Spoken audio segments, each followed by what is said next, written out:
Assalamualaikum warahmatullahi wabarakatuh. Kami dari Partai Akuntansi dari kelompok 7 ingin mempresentasikan tentang analisis teknikal. Yang pertama, nama kelompoknya itu ada Sandi Galuh Kurniawan, lalu ada Ibi Anggara Mardika, Priyansyah, Muhammad Ridho, Bagus Gamblang Gemilang, dan Aktami Rizky. Oke, yang pertama kita masuk ke definisi analisis teknikal. Analisis teknikal adalah cara untuk menganalisis pergerakan harga aset di pasar finansial menggunakan perangkat statistik seperti grafik dan rumus matematis. Tujuannya untuk mempelajari analisis teknikal ialah agar investor atau trader dapat menilai kondisi pasar saat ini berdasarkan histori harga di masa lampau, sekaligus memberikan gambaran atau prediksi tentang pergerakan pasar di masa depan. Analisis teknikal dapat digunakan baik untuk investor maupun trader.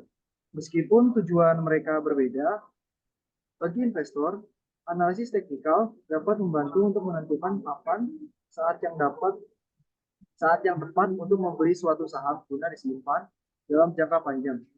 Sementara bagi trader pastinya analisis teknikal digunakan untuk menentukan saham pilihan yang berpotensi cuan dalam jangka pendek. Porsi pemakaian analisis teknikal pun akan lebih banyak digunakan trader dibandingkan investor. Analisis teknikal berperan penting dalam menentukan chart harga saham, tren yang terjadi, support dan resistance, serta waktu yang tepat untuk jual maupun membeli dengan tujuan bersama. Selanjutnya itu ada 3 istilah dalam analisis teknikal. Ada 3 istilah yang harus kamu pelajari terlebih dahulu sebelum belajar mengenai analisis teknikal lebih dalam. 3 istilah tersebut adalah trend, chart, serta support dan resistance. Ketiga istilah ini akan sering muncul ketika kamu menggunakan analisis teknikal. Yang yang pertama itu chart. Chart merupakan tampilan grafik yang merepresentasikan pergerakan harga saham. Di dalamnya terdapat candlestick yang memperlihatkan pergerakan harian harga saham. Next. Yang kedua yaitu tren. Tren merupakan arah kecenderungan pergerakan harga saham dalam periode waktu tertentu. Terbagi atas tren kenaikan, penurunan, dan mendatar. Next.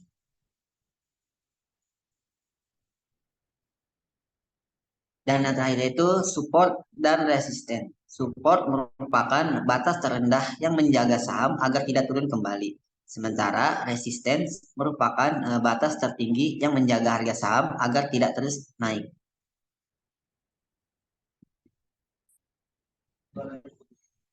Lalu ada indikator dalam analisis teknikal. Dalam analisis teknikal terdapat banyak indikator-indikator sebagai alat bantu yang berfungsi untuk memastikan apakah analisis yang dilakukan memiliki tingkat probabilitas ketetapan yang tinggi atau tidak. Indikator-indikator yang umum digunakan oleh para trader adalah yang pertama adalah moving average. Moving average atau MA dibentuk dengan cara menghitung rata-rata harga saham selama periode waktu tertentu. MA adalah salah satu indikator yang berfungsi untuk memuluskan satu serial data yang memudahkan kamu untuk memetakan tren dan mempermudah mengetahui kecenderungan arah harga di waktu yang akan datang. Lalu yang kedua ada moving average convergence divergence.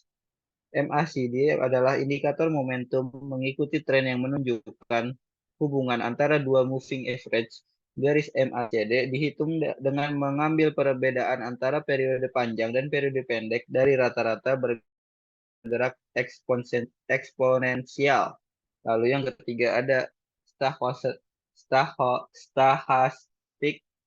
oscillator SO atau stochastic oscillator merupakan indikator yang menunjukkan lokasi dari penutupan harga saat ini relatif terhadap wilayah titik tinggi rendah selama periode tertentu. Lalu yang keempat ada Relative Strength Index. Relative Strength Index atau RSI dikembangkan oleh J. Wallace Wilder pada tahun 1978. Merupakan suatu indikator yang mengukur kecepatan perubahan, kenaikan dan penurunan pergerakan harga saham. Indikator RSI dapat memberikan informasi apakah harga pasar sudah overbought atau oversold. Selanjutnya yaitu yang kelima, Bollinger Band atau BB. Bollinger Band adalah merupakan indikator yang melibatkan perhitungan volatilitas harga sebuah saham.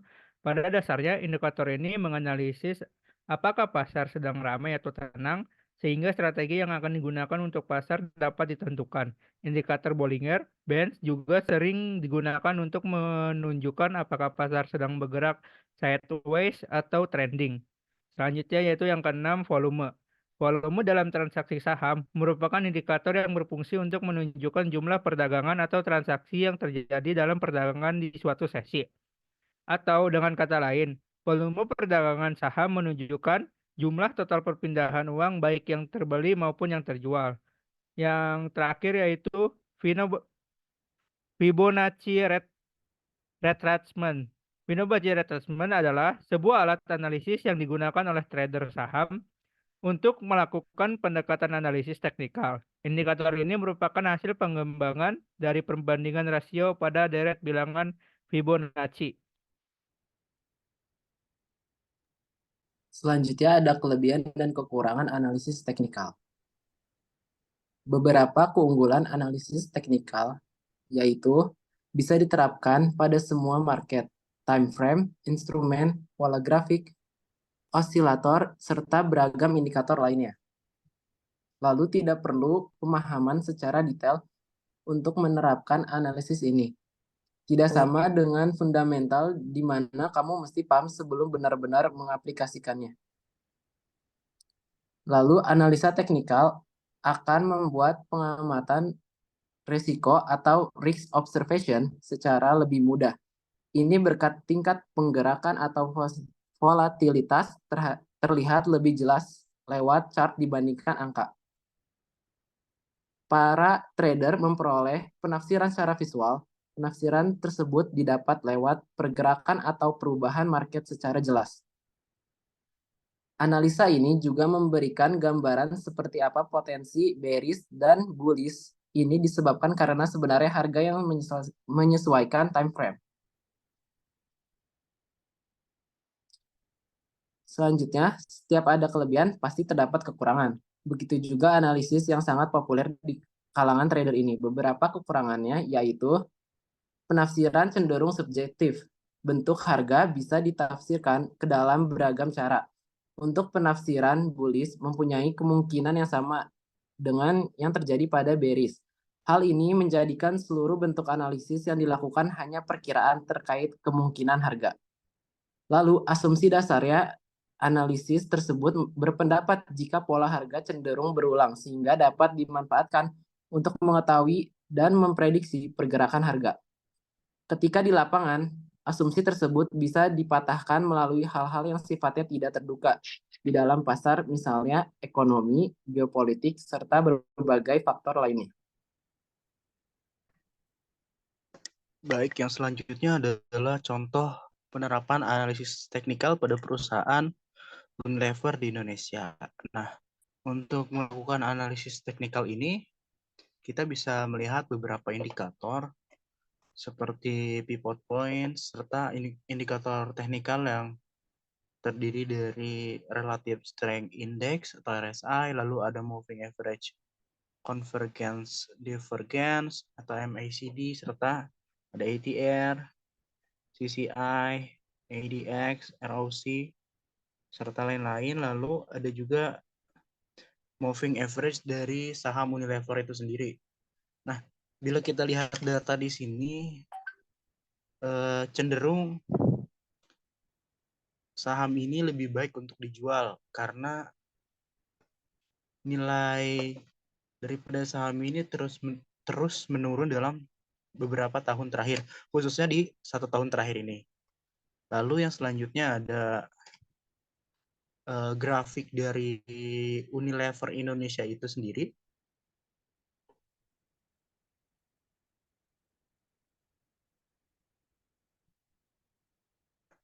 tolong di next. Nah, kita lihat bahwasanya di sini tren yang terjadi di 1 tahun terakhir sebenarnya cukup bagus. Sayangnya di tahun 2024 ini tren yang terjadi cenderung adalah miris, yaitu penurunan dari tren itu sendiri. Jadi harga saham daripada Unilever ini cenderung turun di 1 tahun terakhir. Nah, lalu yang terakhir ada kesimpulan. Jadi kesimpulan dari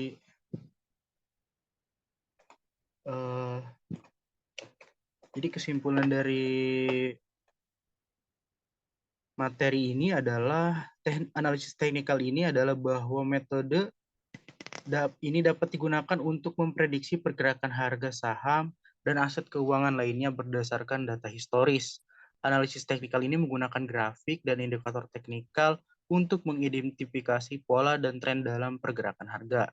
Meskipun tidak dapat memberikan prediksi yang pasti, analisis teknikal dapat memberikan informasi berharga bagi para investor dan juga trader dalam mengambil keputusan investasi.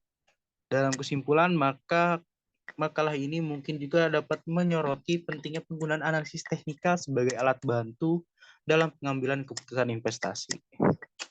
Next.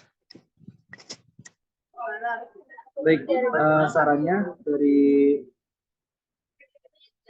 kesimpulan di atas, dalam hal investasi saham kita harus mengetahui mulai dari peraturan pasar modal hingga cara menganalisis saham pada suatu perusahaan. Analisis teknikal merupakan salah satu teknik analisis yang dapat dilakukan pembaca dalam menentukan saham mana yang bagus untuk diinvestasi agar dapat memperkecil kemungkinan fail dan memperbesar kemungkinan profit. Terima kasih. Mungkin cukup sekian dari kelompok kami. Kurang lebihnya mohon maaf. Wassalamualaikum warahmatullahi wabarakatuh.